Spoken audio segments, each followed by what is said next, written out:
ಒಂದು ಹೇಳ್ತೀನಿ, ಈಗ ಇದ್ರ ಬಗ್ಗೆ ಪಕ್ಷದೊಳಗೆ ಭಾರತೀಯ ಜನತಾ ಪಾರ್ಟಿ ಒಳಗೆ ಎಲ್ಲವೂ 100ಕ್ಕೆ 100 ಸರಿ ಅಂತ ನಾನು ಇನ್ನೂ ಹೇಳಿಲ್ಲ, ಹೇಳೋದೂ ಇಲ್ಲ. ಅದಕ್ಕೆ ಅದು ಏನು ಸಮಸ್ಯೆಗಳಿದಾವೆ ಅದನ್ನ ಈಗಾಗಲೇ ವರಿಷ್ಠರು ಗಮನಿಸ್ತಾ ಇದ್ದಾರೆ ಮತ್ತು ಸೂಕ್ತ ಸಮಯದಲ್ಲಿ ಸೂಕ್ತ ನಿರ್ಧಾರಗಳು ಕೈಗೊಳ್ತಾರೆ. ನಾನು ವೈಯಕ್ತಿಕವಾದಂಥ ಹೇಳಿಕೆ ಬಗ್ಗೆ ಎಂದೂ ಕಮೆಂಟ್ ಮಾಡಕ್ಕೆ ಹೋಗೋದಿಲ್ಲ. ಅವರವ್ರ ಹೇಳಿಕೆ ಅವ್ರಿಗೆ ಬಿಟ್ಟಿದ್ದು. ಪಕ್ಷ ಏನು ಯಾವುದು ನಿರ್ಧಾರ ಕೈಗೊಳ್ತಾರೆ ಸರಿ ಮಾಡಲಿಕ್ಕೆ ಎಲ್ಲ ರೀತಿ ಪ್ರಯತ್ನ ಮಾಡ್ತಾರೆ.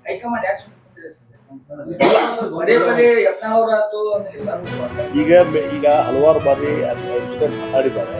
ಬಹುಶಃ ಬರುವಂಥ ದಿವಸಗಳಲ್ಲಿ ಇನ್ನೊಂದ್ಸಲ ಕರೆಸಿ ಮಾತಾಡಿ ಏನೋ ಒಂದು ಹಂತಕ್ಕೆ ಈ ಸಮಸ್ಯೆ ಇತ್ಯರ್ಥ ಆಗ್ತದೆ ನಾನು ನಂಬಿದ್ದೀನಿ. ಸೌಭಾಗ್ಯ ಸಿಕ್ತು. ರಾಮನ ನೆಲದಿಂದ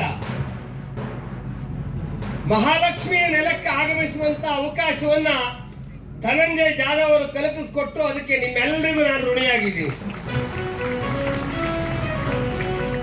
ಇವತ್ತು ರಾಮ ಮಂದಿರ ನಿರ್ಮಾಣವಾಗಿದೆ.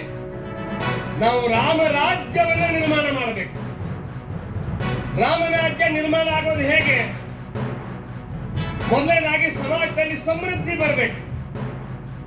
ಸಮೃದ್ಧಿ ಇಲ್ಲದ ದೇಶವನ್ನು ಯಾರು ನೋಡೋದಿಲ್ಲ. ಭಾರತಕ್ಕೆ ಸಮೃದ್ಧಿ ಬೇಕು. ಪರಿಶ್ರಮದಿಂದ ಹೊಲದಲ್ಲಿ ದುಡಿದು ವ್ಯವಸಾಯದಲ್ಲಿ ಪರಿಶ್ರಮ ಹಾಕಿ ನಮ್ಮ ಬುದ್ಧಿವಂತಿಕೆಯನ್ನು ಉಪಯೋಗಿಸಿ ಜನಸಮುದಾಯದ ಒಗ್ಗಟ್ಟಿನಿಂದ ಭಾರತದ ಜಿಡಿಪಿಯನ್ನು ಹೆಚ್ಚಿಸಬೇಕು. ಭಾರತ ಸಮೃದ್ಧವಾಗಬೇಕು. ಆ ದಿಕ್ಕಿನತ್ತ ನಾವು ಹೋಗ್ತಾ ಇದ್ದೀವಿ. ಇದರಲ್ಲಿ ಯಾವುದೇ ಸಂದೇಹ ಇಲ್ಲ.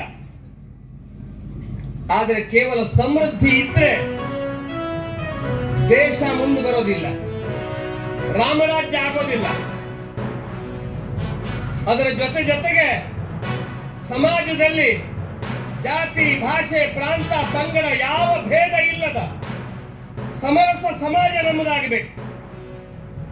ನಾವೆಲ್ಲರೂ ಒಂದು, ನಾವೆಲ್ಲ ಹಿಂದೂಗಳು, ನಾವೆಲ್ಲ ಬಂಧು.